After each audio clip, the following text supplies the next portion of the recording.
Then we have number three. Number three is corporate prayer. Corporate prayer, where we gather as a group and we pray for a particular request or for an interest. We pray for a particular request or for an interest. In Acts chapter 14, Acts chapter 1, verse 14, we saw a very good example, a very vivid and accurate example of corporate kind of prayer. Acts chapter 1, verse 14. The Bible speaking there, it says, "This all continue with one accord in prayer and supplication, with the women, Mary the mother of Jesus, and with his brethren," a group of people, corporate prayer, a group of people coming together. It could be a prayer fellowship. You come together in prayer for a particular need or purpose. And this need must be specified.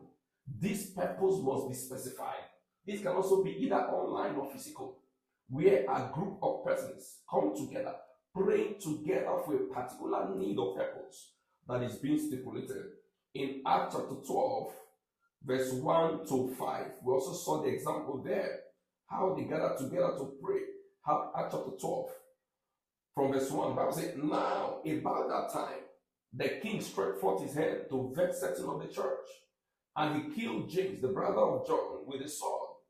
And because he saw it pleased the Jews, he proceeded further to take Peter also. Then were the days of unleavened bread. And when he had apprehended him, he put him in prison and delivered him to 4 quaternions of soldiers to keep him, intending after Easter to bring him forth to the people. Peter therefore was kept in prison, but prayer was made without ceasing of the church unto God for him." That is corporate prayer. Corporate prayer, where the church gather together. "My house shall be called a house of prayer," a place of prayer continually. So corporate prayer is very, very important.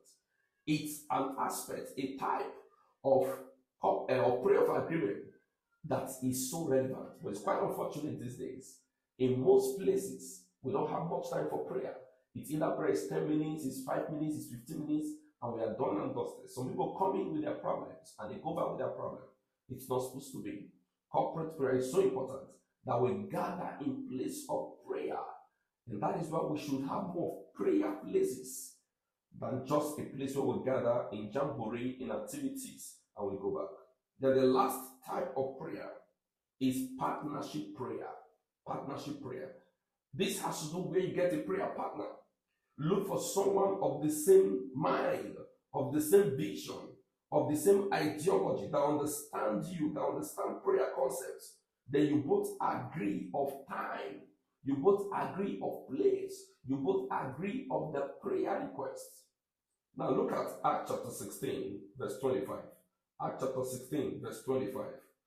Acts chapter 16, verse 25. You see that place? How they pray together in partnership. Acts 16:25. Paul and Silas. And at midnight, Paul and Silas prayed and sang praises unto God, and the prisoners heard them. They got into prayer partnership. So you need to get a partner.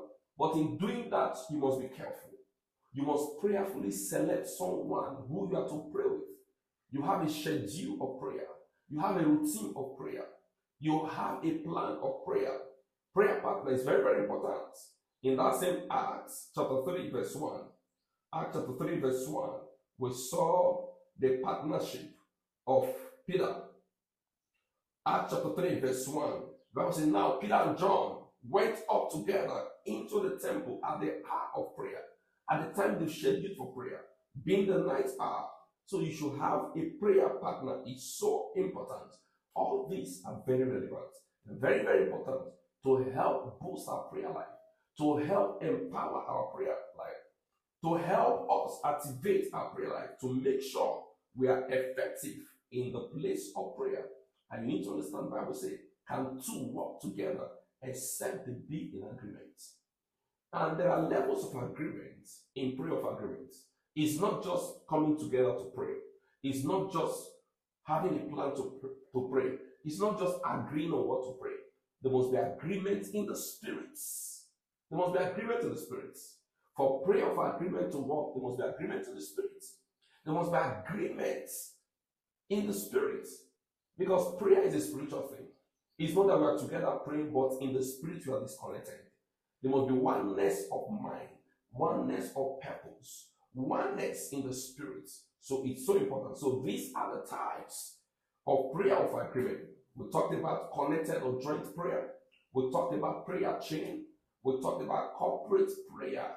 We also talked about partnership prayer. You can explore any of them to make sure your prayer life is intact. The Lord bless you.